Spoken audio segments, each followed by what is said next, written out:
વડાપ્રધાન નરેન્દ્ર મોદીના નેતૃત્વ હેઠળ કેન્દ્ર સરકારના 12 વર્ષ પૂર્ણ થવાના અવસરે તાપી જિલ્લામાં 12 વર્ષ વિશ્વાસના, વિકાસના અને જનકલ્યાણના થીમ અંતર્ગત વિવિધ કાર્યક્રમોનું આયોજન કરવામાં આવ્યું છે।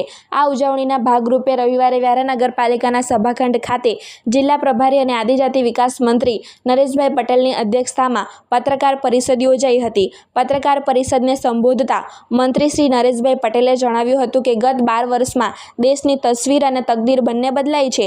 તેમણે સરકારની ઉપલબ્ધિઓ પર પ્રકાશ પાડતા જણાવ્યું હતું કે વર્ષ 2014થી શરૂ થયેલી આ વિકાસ યાત્રાએ સબકા સાથ, સબકા વિકાસ, સબકા વિશ્વાસના મંત્રને લોક આંદોલન બનાવ્યું છે। ટેકનોલોજી અને ડાયરેક્ટ બેનિફિટ ટ્રાન્સફર દ્વારા લાખો નકલી લાભાર્થીઓને દૂર કરી દેશના ₹4.31 લાખ કરોડ જેવી મોટી રકમ ખોટા હાથોમાં જતી બચાવી છે, જેનો સીધો લાભ ગરીબ જનતાને મળ્યો છે। ટૂંકમાં તેમણે કોરોના વેક્સિનેશનથી લઈને રાશન ઉપલબ્ધિ, મહિલા સુરક્ષા અને સ્વમાન માટે શૌચાલય, આવાસ સુવિધા, ઉજ્જવલા યોજના, PM કિસાન સન્માન નિધિ, નવી શિક્ષણ નીતિ, જિલ્લાઓમાં ITIથી લઈને IIT સુધી, મેડિકલ કોલેજની સ્થાપના, સ્વાસ્થ્ય માટેની યોજના સહિત વડાપ્રધાનશ્રીના નેતૃત્વ હેઠળ લોકકલ્યાણકારી તમામ યોજનાઓ અંગે મંત્રીશ્રીએ જાણકારી આપી હતી। આ તકે રાજ્યમંત્રી ડૉક્ટર જયરામ ગામિતે જણાવ્યું હતું કે ગુજરાતના તત્કાલીન મુખ્યમંત્રી નરેન્દ્રભાઈ મોદીએ વડાપ્રધાન તરીકે 12 વર્ષનો સફળ કાર્યકાળ પૂર્ણ થયો છે, જે અત્યાર સુધીનો સૌથી લાંબો કાર્યકાળ છે। દેશના વડાપ્રધાન તરીકે તેમણે ગરીબો, ખેડૂતો અને મહિલાઓના કલ્યાણ માટે અનેક સરકારી યોજનાઓ સફળતાપૂર્વક અમલમાં મૂકી છે। હવે વિકસિત ભારત 2047 એ પ્રત્યેક નાગરિકો સહિત સૌનું સપનું છે। આ પત્રકાર પરિષદમાં જિલ્લા અગ્રણી શ્રી સુરજભાઈ વસાવા, સાંસદ પ્રભુભાઈ વસાવા, ધારાસભ્ય મોહન ઢોડિયા અને શ્રી મોહનભાઈ કોકણી, વ્યારા નગરપાલિકા પ્રમુખ ડૉક્ટર પ્રિયા પટેલ, અન્ય અગ્રણીગણ અને મોટી સંખ્યામાં મીડિયાના પ્રતિનિધિઓ ઉપસ્થિત રહ્યા હતા। અવિરત 12 વર્ષ વિશ્વાસ, વિકાસ અને જનકલ્યાણના પૂર્ણ કરીને આપણા દેશના યશસ્વી પ્રધાનમંત્રી આદરણીય નરેન્દ્રભાઈ મોદી સાહેબ 4399 દિવસ એકદમ સફળતાપૂર્વક પૂર્ણ કરીને આ દેશની 140 કરોડ કરતાં પણ જનતાને પૂરા વિશ્વાસ સાથે, પૂરા વિકાસ સાથે દેશને વિકસિત બનાવવાના એમણે તમામ પ્રયત્ન કર્યા છે।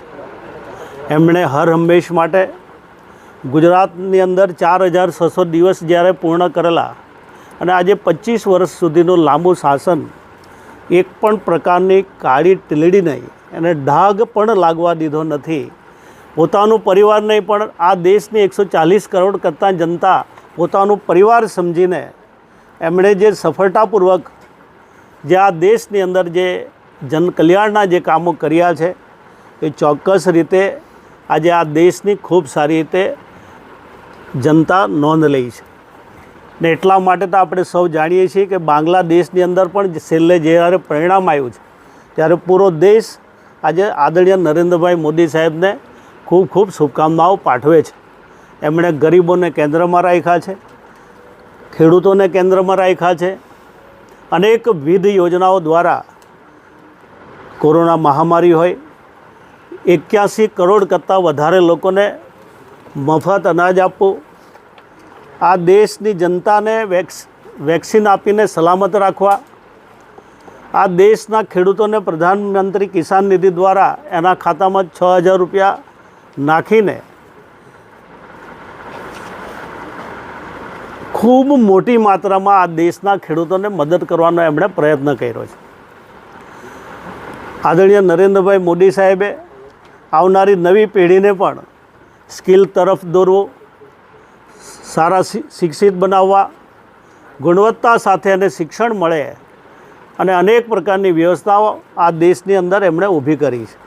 એ મેડિકલ કોલેજ હોય કે એન્જિનિયરિંગ કોલેજ હોય, એક સમય હતો ITIમાં લોકો જનારા હતા, પણ આજે જ્યારે ગરીબ વિદ્યાર્થી પણ એ ચાહે કોઈ પણ સમાજનો હોય પણ IIT સુધી જતો હોય ત્યારે આ ચોક્કસ નરેન્દ્રભાઈએ ઊભી કરેલી વ્યવસ્થા આજે આપણને દેખાઈ આવે છે।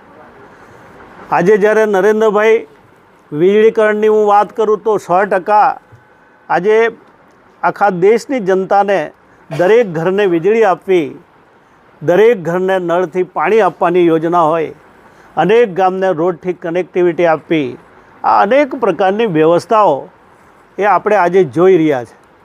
ત્યારે હું લાંબી વાત નહીં કરું તો પણ મને લાગે છે ત્યાં સુધીમાં આદરણીય નરેન્દ્રભાઈ અનેક વિવિધ યોજનાઓ દ્વારા એ પછી બહેનો હોય એને લખપતિ દીદી બનાવવાના પ્રયત્ન કર્યા છે.